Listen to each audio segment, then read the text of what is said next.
Well,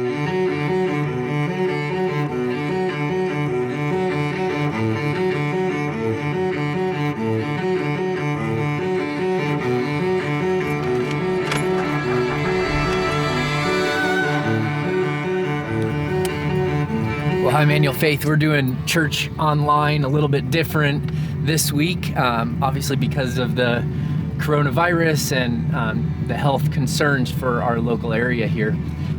It was, I think, about 6 weeks ago that started to hear some talk about this virus on the news app that I listened to driving into work, and I never would have imagined that we'd be here having to go online with our services. And I just want to acknowledge that I know that there are a lot of different feelings about that.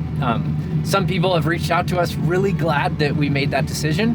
Other people have expressed frustration that we're fear-mongering or living in fear. And I just want to say, wherever you're coming from on this, I get it. And I see you and I'm with you.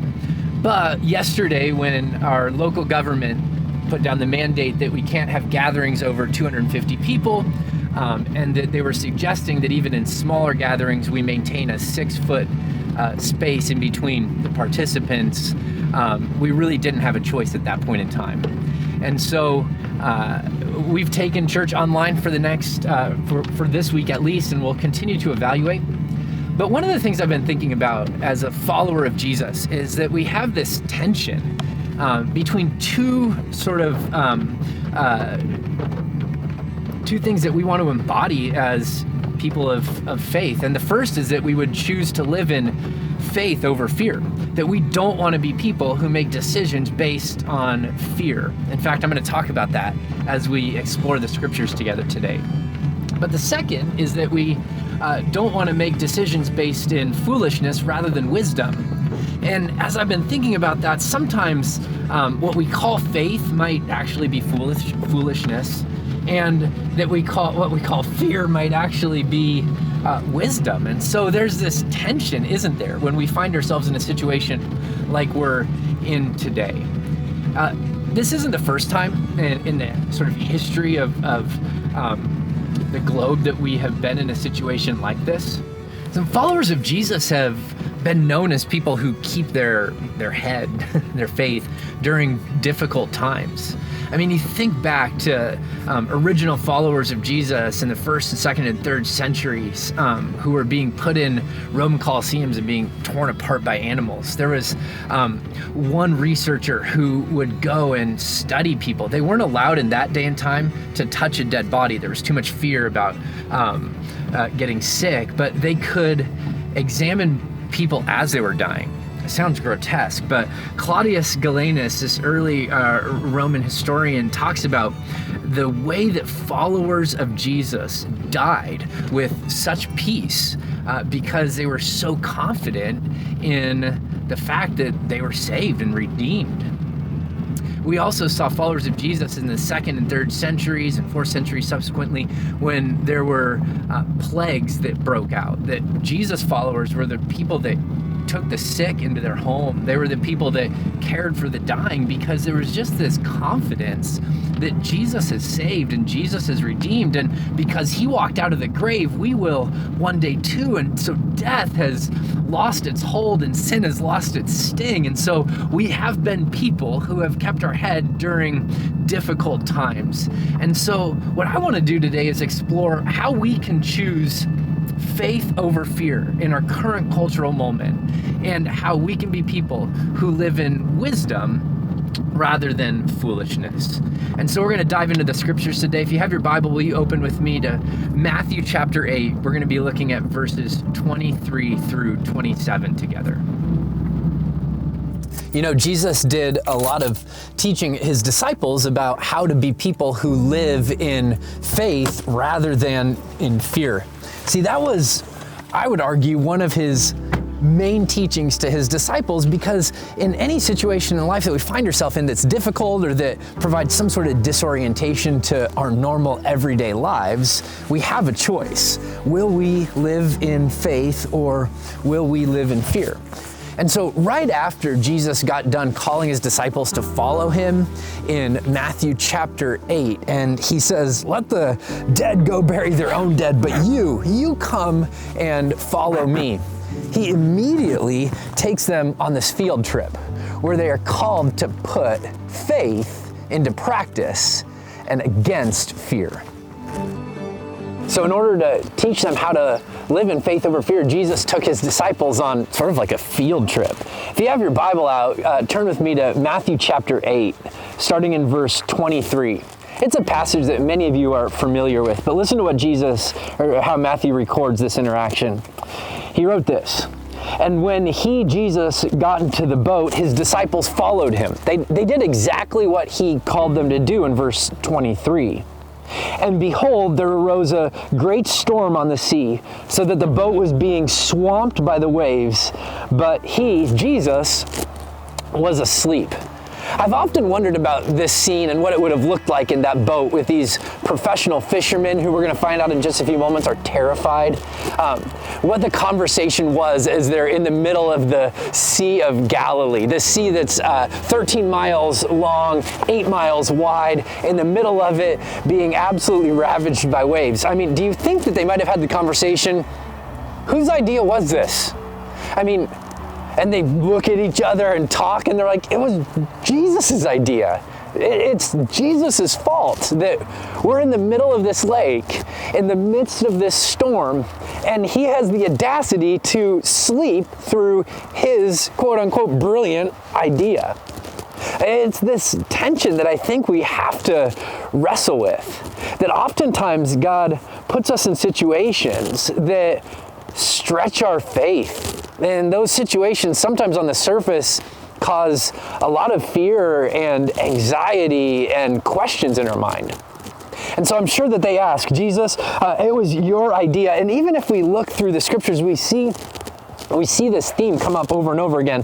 I think of Judges chapter 3, starting in verse 1. Listen to the way that passage reads. It says, now these are the nations that the Lord left to test Israel by them, that all in Israel who had not experienced the wars in Canaan. And it was in order that the generations of the people of Israel might know war, to teach war to those who had not known it before. So what the author of Judges says is God actually left some of the enemy nations there in order to teach the people about faith, in order to test their faith, in order to move them forward. See, oftentimes in life, our faith needs a fight. We need something to engage with, and that's exactly what Jesus does in this situation. But that can be troubling for us. I mean, let's just admit that there are moments in life where it really, really seems like we need faith and we need God to show up, and he's silent. He's silent. I mean, look at Psalm chapter 13, starting in verse 1. And the psalmist is just so honest. And listen to what he writes. He says this, Psalm 13, verse 1. He says, how long, O Lord, will you forget me forever? How long will you hide your face from me? How long must I take counsel in my soul and have sorrow in my heart? How long will my enemy be exalted over me? I mean, this is a theme of people crying out to God, wondering where he's been. Psalm 22, my God, why have you forsaken me? Why are you so far from the words of my groaning? And this is a tension that we live in as people of faith. That there are times when we need God to come through. There are times when we want God to show up. And it seems like God is silent. And it seems like God isn't there. Or maybe, it seems like there's a storm that's raging all around us. Or a virus that's breaking out around us. Or jobs that are closing down, or schools that are closing down, or maybe even that there are grocery store shelves that are just absolutely emptied. And it feels like Jesus is asleep in the boat. But here's the thing. There are moments in life, there are times, there are seasons when God is going to invite us into situations that are disorienting for us, where we don't know what to do and we don't know where to go. But it's those seasons of disorientation that are an invitation to faith. See, I would encourage you to write this down, that when life is disoriented, those are the moments when our faith is actually deepened. And we're going to see it with the disciples on this boat. And my hope is that we start to see it in our lives collectively in our community of faith as well. So Jesus is teaching his disciples that the walk of faith is sometimes more like a wrestling match with God than it is like a walk in the park. And so here's what the disciples do. In verse 25, it says, "And they went and they woke him, saying, 'Save us, Lord, for we are perishing.'" Wouldn't you love to think that faith is sort of this like submarine that puts us under all of the elements of life, but that just isn't the way it works. And as we said, the things that disorient us most often deepen our faith the most. And so the life of faith is often ignited in moments like we find ourselves in right now, where we don't have all the answers and where we need to let go of control. Or maybe, as Barbara Brown Taylor said, we need to let go of the illusion that we ever really had control. One of my favorite authors, Mark Sayers, this is what he wrote about moments like this and about the actual power that's available to the life that's willing to let go of the need to control. He said, "In the storm, God shreds you of those parts of you that battle him. Those who would avoid God's holy storms fail to feel their pain, but they also fail to grow." So what if disorientation is actually one of God's greatest gifts for growth?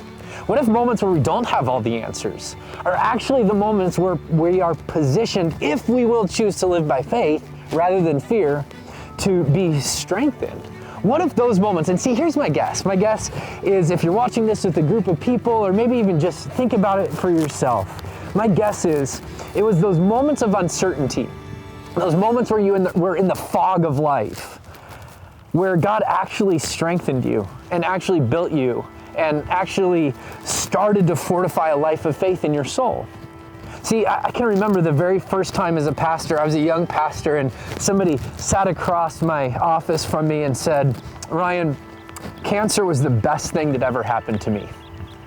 And as a young pastor, I sort of wrestled with that. I mean, something that's not of God, something that's sickness and part of the fall of the world, all these things, that's the best thing that ever happened to you? And what they were saying was, "Ryan, this disoriented me. This shook me up to the point where I had to relook at life in a little bit of a different way. And God actually used that to build my faith." See, I think the things that shake us most severely have the chance to shape us most significantly. The scriptures would affirm the same thing. I mean, the brother of Jesus, James, writes to the churches, and listen to what he says. He says, "Count it all joy, my brothers and sisters, when you face trials of various kinds." So things that come into your life that you didn't expect, that you wouldn't choose, and that you'd love to fast forward through. "For the testing of your faith produces steadfastness." It produces perseverance, some other translations would say. And steadfastness, let steadfastness have its full effect. So don't pull out too quick. When you're in the fog, don't try to zoom right through it and just get through it. But let endurance have its full effect, that you may be perfect and complete, lacking nothing. Other translations will say that you might be mature, that God might do a work in your heart and your soul. But here's the thing. Moments of disorientation, or the fog as it were, moments of disorientation don't automatically produce faith. They don't automatically deepen faith. See, it's the way that we walk through those moments that has the ability to deepen our faith and strengthen our soul. And so the disciples are going to teach us what that looks like as they interact with Jesus in the midst of the storm on the boat in the middle of the Sea of Galilee.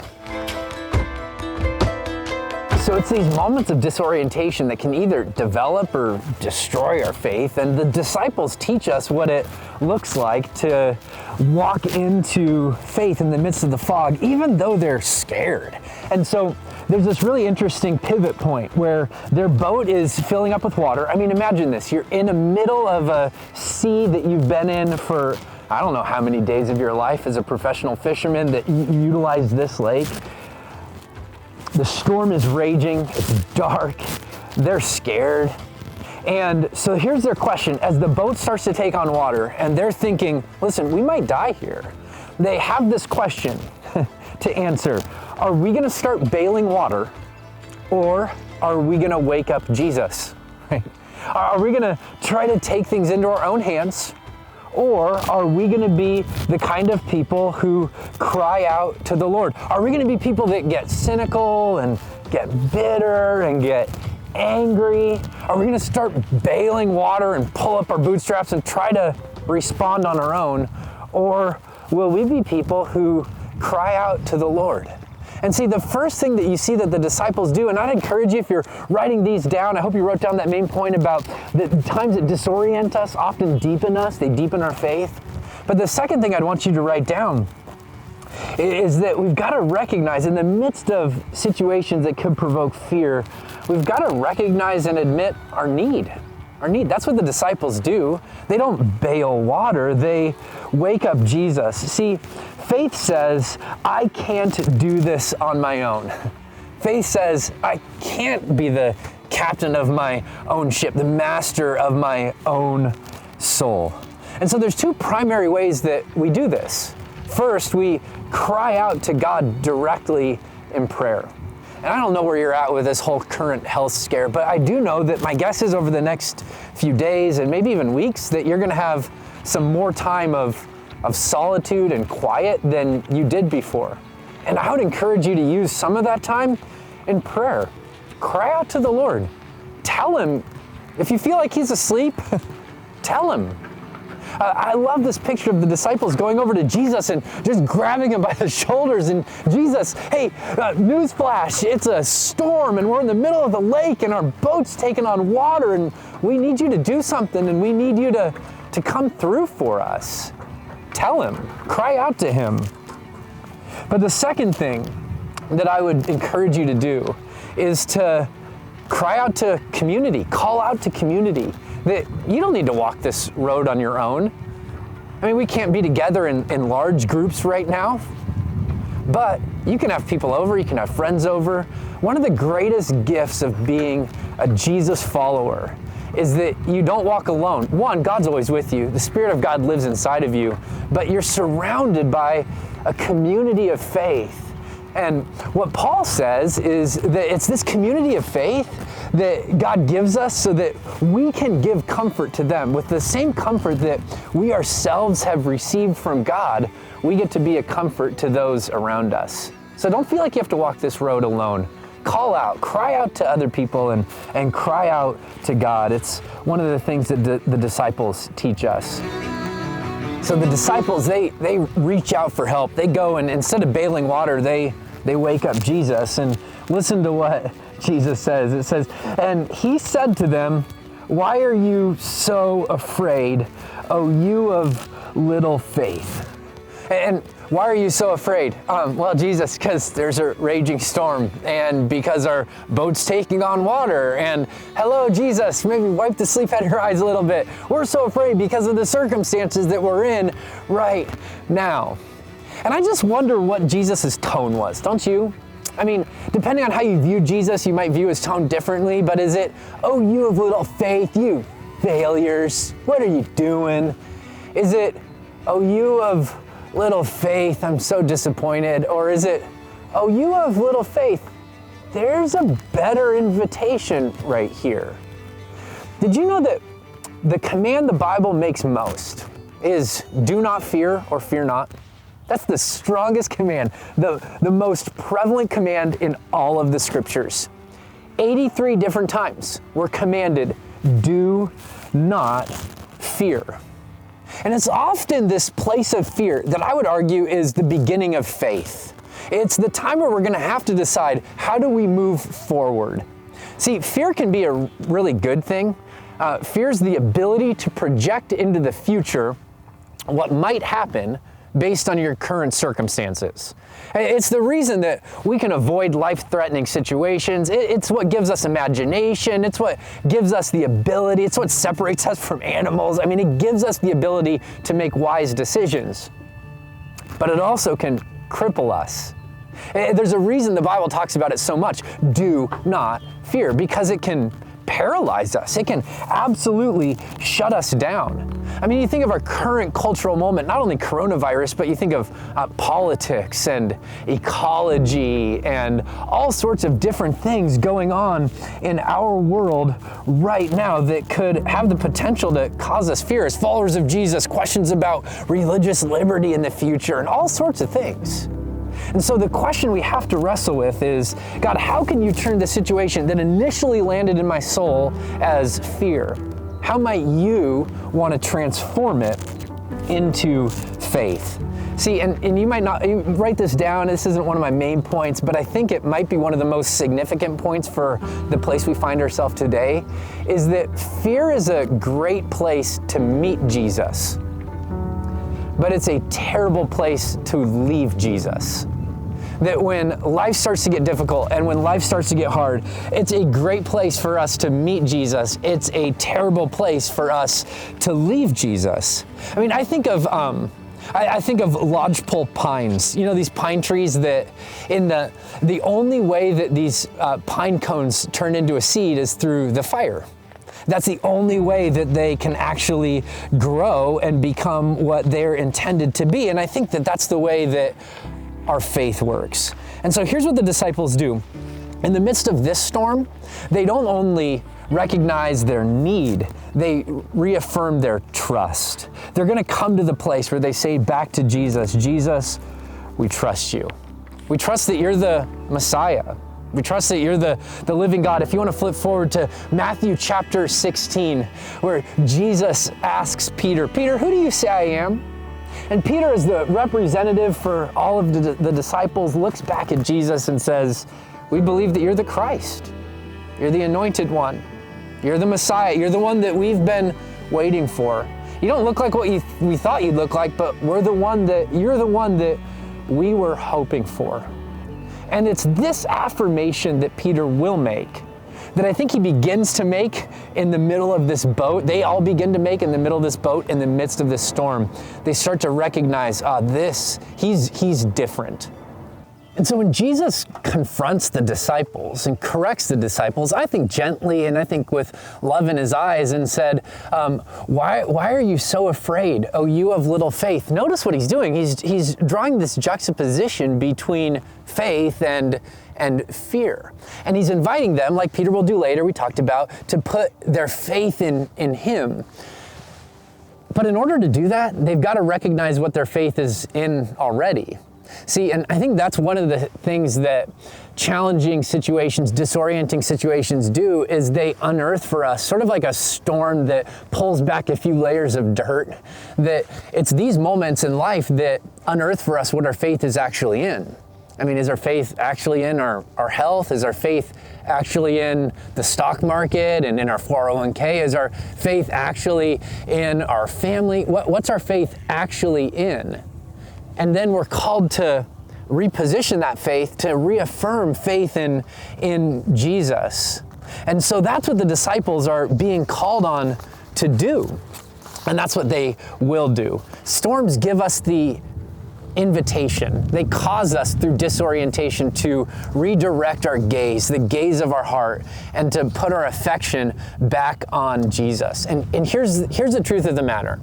Your faith is in something. Is it in something that's eliciting fear, or is it in something that's eliciting confidence? Your faith is in something, and the posture of your heart will be determined by the position of your faith. So whatever your faith is in, that's going to direct the course of your life. And so listen to the way that this passage begins to come to a close. He says, oh, you of little faith, at the end of verse 26, he says, Matthew records, and then he rose, Jesus rose, and rebuked the winds and the sea, and there was a great calm. Now this is just really interesting, sort of a side note. If you go back and you read verse 24, it says, and behold, there was a great storm. And then Matthew, being sort of poetic, says at the very end of this section, he says, and now there was, end of verse 26, a great calm. A great calm that followed the great storm. And then he says this, and the men marveled, saying, what sort of man is this, that even the winds and the sea obey him? They move from this posture of fear to this place of worship. You know what's really interesting is that to the Jewish mind, the sea, or even like a lake, was a place that was viewed as almost primordial chaos. It was unordered space. The Jewish people were really afraid of the sea. They feared the ocean. They weren't great sea travelers. It was something about it seemed uncertain. Something about it seemed chaotic to them. And so when Jesus says to the storm that's taking place over this lake, when he says, be quiet, be still, and immediately there's this great hush. I mean, imagine all of these little ripples on this lake just stopping right now, the rain stopping right now. And the disciples go, oh, wow. Like Jesus, you even speak into the chaos of life. You speak into the circumstances that we have zero control over and that we have fear over. You speak into even those situations, and you speak a word of life. So we see this, that we're called to reach out, to recognize our need. We see that we're called to reaffirm our trust. And now what we see at the end of this passage is that we're called to realize his sovereignty.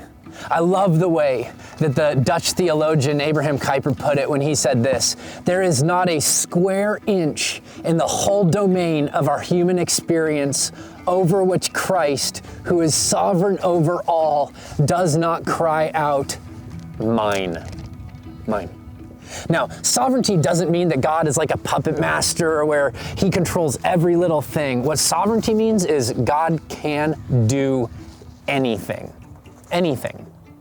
And so the disciples see it, and they're called once again to reaffirm, God, we believe that you're capable of doing anything. If God is strong enough to stop the storm, I think that also means that we have to believe he's wise enough to know whether or not he should and when he should. See, there's moments in my life, yours too, I'm sure, where there was a storm that was raging, and Jesus didn't quiet it in the way that we thought he should. This last week, my family celebrated what should have been my mom's 65th birthday. And I can tell you, we begged Jesus to quiet that storm of illness and sickness. We gathered around her in prayer, and we believed in faith that he could do whatever he wanted to do. And one of the greatest questions I have in my life is why he didn't answer those prayers in the way that we thought he should. But I came to this place of recognizing, Jesus, if I believe you're capable of doing anything, which I do, I have to also be convinced that you're wise enough to know what you should do and the timing of what you should do, and to trust that you know what's best. And maybe in the midst of this, what feels like a chaotic situation in our life, in our culture, in our place right now, maybe that's the invitation that Jesus is giving to us. You know, I read this story a while back where the author, Robert Louis Stevenson, he told a story of his son who was on board this ship where the sea was just chaotic. And his friends were freaking out. And they sent his son up, go talk to the captain and figure out, are we gonna all die up here? Like, what's the deal? Is this gonna go down really, really bad? And he went up and he came back and he talked to his friends, and his friends asked him, well, what did the captain say? And Robert Louis Stevenson's son said, he didn't say anything. He said, I just looked at his face. I saw his face. We're gonna be just fine. are going to be just fine. Maybe that's the invitation in the midst of what feels like disorientation and what feels like chaos and in some ways is to look at our Savior's face in the midst of the storm. He's not concerned. He's not thrown off. He's not surprised. He's got you in the palm of his hand, and he's really, really good. See, in the midst of this whole section about fear conflicting with faith in the midst of the storms of life, I think what we're called to recognize is that faith is in no way, shape, or form ignorance of the storm. We don't have to ignore the storm. We don't have to pretend like it doesn't sting and it doesn't hurt. We don't have to ignore coronavirus and pretend like it's not there. It's a reality right now. Faith isn't ignorance of the storm. It's awareness of the presence of Jesus. And it's that awareness of the presence of Jesus, that reverence for Jesus, that pulls us out of fear into the place of faith.